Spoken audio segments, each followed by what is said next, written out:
the symposium was really great. It was on cognitive training, and Glenn Smith talked about kind of an overview of some of the commercial products, and we had a couple of talks on basic mechanisms, and the title of my talk was "The Promise and Perils of Cognitive Training for Promoting Lifelong Health."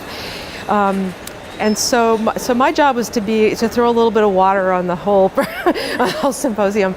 I guess I'm just concerned that we've kind of rushed to market with a lot of the brain training games. As you might know, there are a lot of these products on the market, and I won't name any explicitly, but they basically involve doing what amounts to laboratory tasks, cognitive laboratory tasks, and practicing those. And the question is whether that's going to improve cognitive health broadly.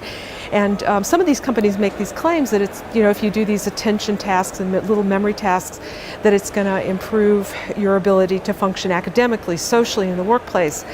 And there's a bit of a paradox in the literature in that there are two kind of threads of literature that speak to this issue. One is the training literature, in which you have tight experimental controls. So you train people on very specific cognitive skills, and then you look at how well they improve on those skills, as well as to other related skills.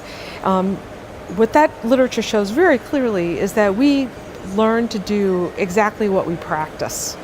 And so we seem to be built to respond to experience pretty narrowly.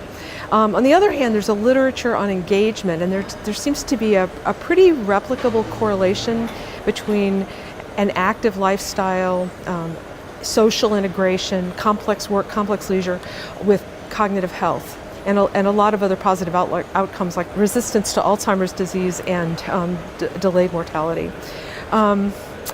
So the question is, how do we, what are the mechanisms through which that might happen?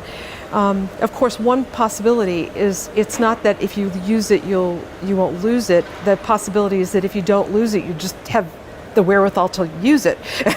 So the question is really, is there a causal relationship at all?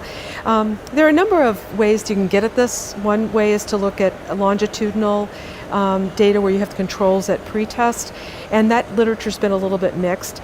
There's some natural experiments that have been done. So for example, Willis and Rotower's work looking at the role of work in different countries. So countries that encourage people to work longer because of the tax policies tend to have older adults that show reduced cognitive declines. So, you could spin a tale about how that's just correlation, but it's a little bit more heavily causal.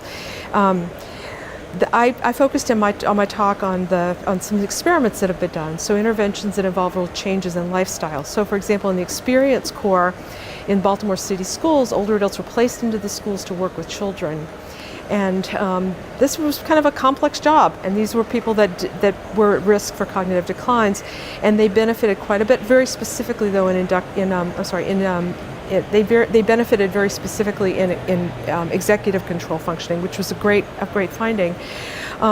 So I also talked about our project, Senior Odyssey project, where we randomly assigned older adults to participate in a creative problem-solving program based on Odyssey of the Mind. That's a educational program that's been around for about 30 years or 35 years as an after-school activity, for example, for little kids all the way up to college students.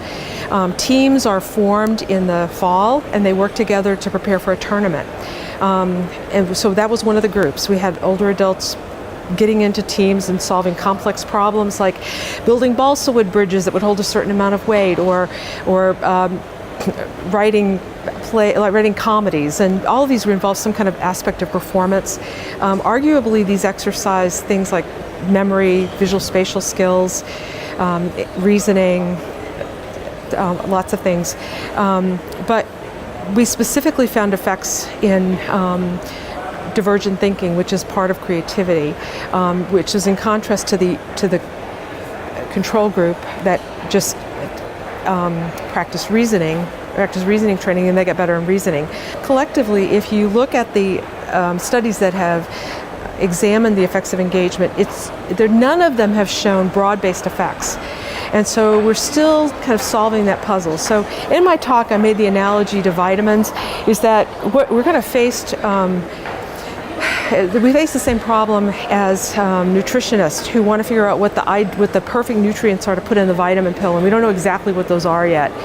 And so we know that people that are engaged in lots of things seem to age well, but we don't know what the magic ingredients are. So my suggestion is that if you would like to do brain training, or you find that fun, and you can afford it because it's kind of expensive, then the only cost is probably the opportunity cost for how else you might spend those time and resources. But otherwise, I think there's the best evidence right now is for augmenting cognition is to have a balanced diet of people and work and fun, and stay intellectually engaged.